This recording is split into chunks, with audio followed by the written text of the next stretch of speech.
আমাদের কাছে যারা কোর্স করতে আসেন, খোঁজ নিতে আসেন, তারা কিন্তু প্রথমেই এসে বলেন, আচ্ছা ম্যাম কবে চাকরি পাবো, কবে সার্টিফিকেট পাবো? যেন সার্টিফিকেট পেয়ে গেলেই আর তারা চাকরি পেয়ে যাবেন, আর কোর্সটা করতে পারলে কোনো রকম ভাবে কোর্সটা শেষ করলেই তাদের সামনে কিন্তু চাকরির একটা অনন্ত জগৎ অপেক্ষা করে রয়েছে। আচ্ছা আপনারা একটু ভেবে বলুন তো, যে আপনি যখন 10th পাস করেছিলেন, যে বোর্ড থেকেই করে থাকুন না কেন, বোর্ডের কাছে চাকরি চেয়েছিলেন না পেয়েছিলেন?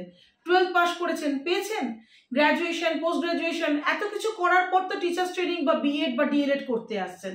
তাহলে সেক্ষেত্রে আপনারা যখন একটা প্রফেশনাল কোর্স করতে আসছেন, প্রফেশনাল কোর্স করতে এসে সেই ভোকেশনাল ট্রেনিং সেন্টারকে প্রথমেই আগে এরকম কন্ডিশন দেন কেন, যে চাকরিটা আমি কবে পাবো, চাকরি আমি কি করে পাবো, চাকরি পেতে গেলে আমাকে কি সার্টিফিকেট পেতে হবে? একবারও তো জিজ্ঞাসা করছেন না যে চাকরি পেতে গেলে আমাকে কি নলেজ অ্যাকোয়ার করতে হবে, চাকরি পেতে গেলে আমাকে কতটা স্কিলড হতে হবে। যখনই আপনারা একটা ট্র্যাডিশনাল পড়াশোনা শেষ করে একটা প্রফেশনাল কোর্সে এন্ট্রি করেন, তখন কিন্তু আপনাকে আমরা যে ট্রেনিংটা দিই, সেই ট্রেনিংটা পুরোপুরি কিন্তু স্কিলড হওয়ার, মানে আপনার দক্ষ প্রশিক্ষক হয়ে ওঠার ট্রেনিংটা কিন্তু আমরা দিই।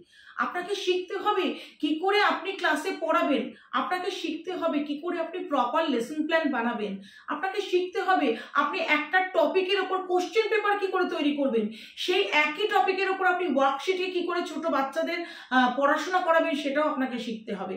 তো এইগুলো যে শেখা, এই শেখাগুলো কিন্তু আমাদের প্রফেশনাল কোর্সের মধ্যে আছে। এরপরেও থাকে অ্যাপারেটাস, মানে একদম ছোট বাচ্চাদের কিছু অ্যাপারেটাস দিয়ে পড়ানো হয়, খেলার মাধ্যমে পড়াশোনা শেখানো হয়, রং চেনানো হয়, শেপ চেনানো হয়, অঙ্ক করানো হয়, অ্যাবাকাস করানো হয়। তো এগুলো তো আপনাকে শিখতে হবে, শিখতে হবে নাকি?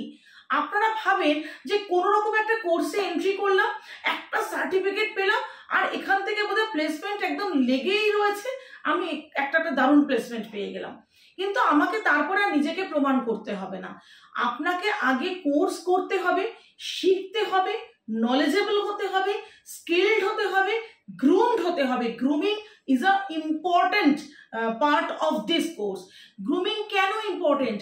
যে আপনি যখনই প্রাইভেট স্কুলে পড়াতে যাবেন, তখনই আপনার পোজ পশ্চার, আপনার কমিউনিকেশন স্কিল, আপনার স্মার্টনেস সব কিছু দরকার হবে। তাই গ্রুমিং দরকার আপনার জন্য। এই গ্রুমিং, এই স্কিল ম্যানেজমেন্ট, এই এভরিথিং করার পর তবে কিন্তু আপনি গিয়ে হাতে সার্টিফিকেট পেলেন, তারপরে কিন্তু আপনি বিভিন্ন জায়গায় ইন্টারভিউতে গেলেন। এই ইন্টারভিউতে যাবেন, সেটা তারপরে ইন্টারভিউ দিতে দিতে দিতে দিতে একটা না একটা সময় আপনি আপনার ড্রিম কেরিয়ারে পৌঁছাবেন। ছোট জায়গা থেকে শুরু করবেন, আস্তে আস্তে ধাপে ধাপে ওপরে উঠবেন। কেউ কিন্তু এক লাফে বিরাট বড় হয়ে যায় না।